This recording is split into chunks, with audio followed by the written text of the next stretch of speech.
날마다 쓰는 나의 신앙일기 TV 데일리 큐티 나무향기입니다.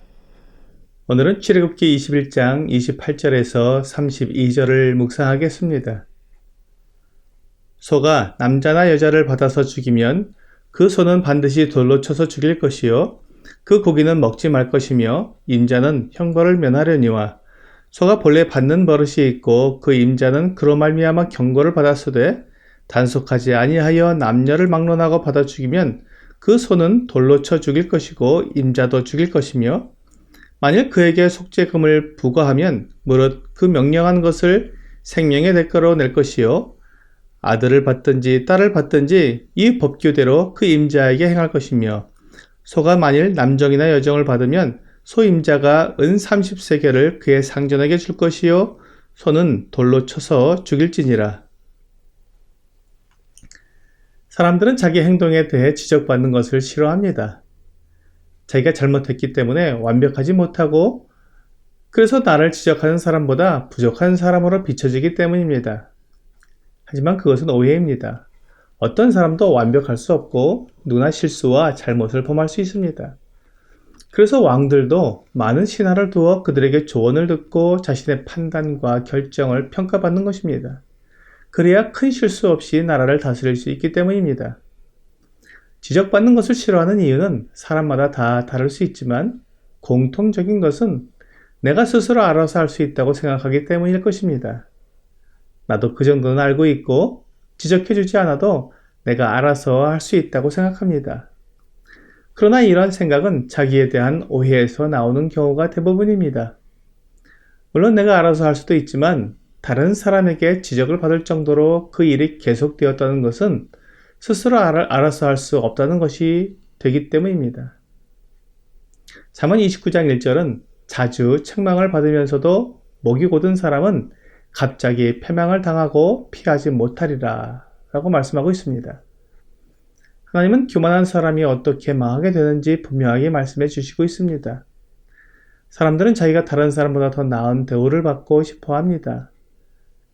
그래서 자기가 남보다 더 잘 알고 모든 문제를 해결할 수 있는 사람으로 비춰지기 원합니다. 하지만 그것이 교만한 마음이고 그것 때문에 망하게 됩니다. 사람은 모든 일을 다 잘할 수 없습니다. 어떤 부분에서는 탁월한 능력을 나타내지만 다른 부분에서는 전혀 탁월함을 나타내지 못할 수 있습니다. 이것이 사람의 한계입니다. 그래서 사람은 서로 도와야 합니다. 특히 부부는 대개 서로 다른 성격을 가지고 있는데 그것을 통해 서로의 부족한 부분을 보완하고 돕기 위한 것입니다.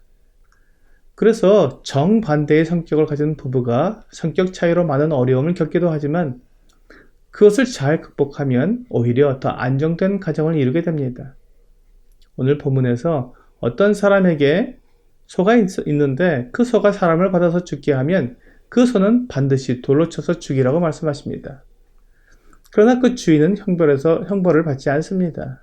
하지만 소가 본래 받는 버릇이 있고 그에 대해 소의 임자가 경고를 받은 적이 있다면 그 소는 돌로 쳐 죽이고 또한 임자도 죽이라고 말씀하십니다. 왜냐하면 그 소가 받는 버릇이 있다고 소임자에게 이미 경고를 했는데도 그에 대한 조치를 하지 않았기 때문입니다. 그 소임자는 자기가 알아서 한다고 생각했을 것입니다. 왜 남의 소에 대해 이렇다고 저렇다고 말하는 거야? 라고 생각하면서 기분 나빴을지도 모릅니다. 그러나 소임자가 지혜로운 사람이었다면 자기에게 경고해주는 사람의 말을 들었을 것입니다. 그래서 소가 사람을 들이받지 못하도록 줄로 묶어놓거나 밖으로 나가지 않게 가두어 두었을 것입니다. 이렇게 다른 사람의 지적을 받아들이면 안전하지만 그것을 받아들이지 않고 그냥 두면 결국 큰 문제가 되는 것입니다. 만일 소가 사람을 받아서 죽이면 그 소임자도 죽임을 당해야 했습니다. 내가 알아서 할 거야, 괜찮아지겠지, 이런 안일한 생각 때문에 다른 사람도 죽고 소임자도 죽고 소도 죽는 이런 비참한 결과를 맞게 되는 것입니다. 때때로 성경은 자신을 점검해 보라고 말씀하십니다.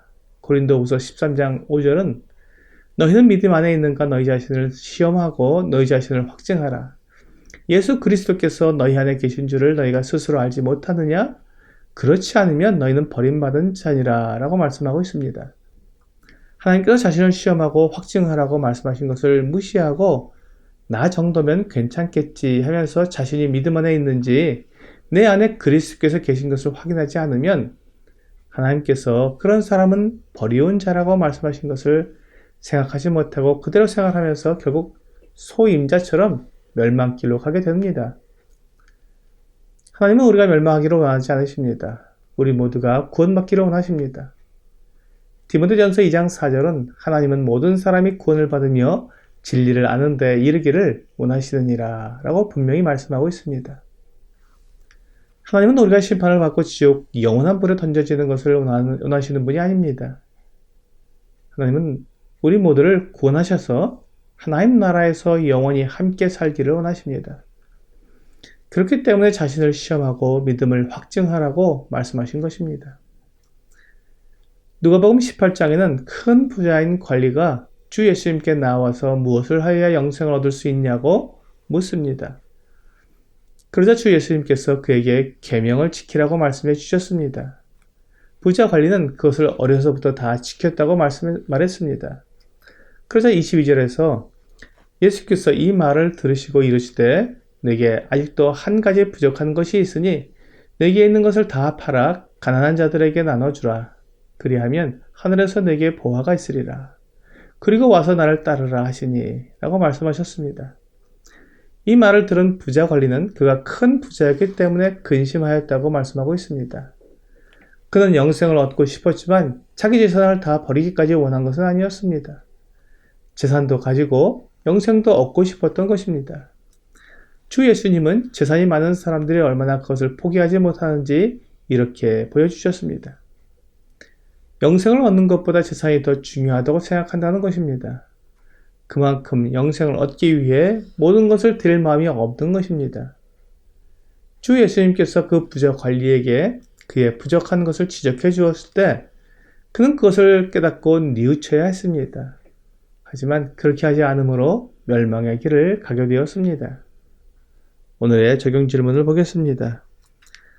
나는 다른 사람이 나의 잘못을 지적하면 어떤 반응을 합니까? 다른 사람의 지적에 대해 기분 나빠할 수도 있습니다. 싫어하고 화를 낼 수도 있습니다. 하지만 다른 사람의 지적이 나에게 조금이라도 해당된다면 그것을 받아들이는 것이 내가 좀 더 제대로 된 삶을 살 수 있도록 돕는 것이 될 것입니다.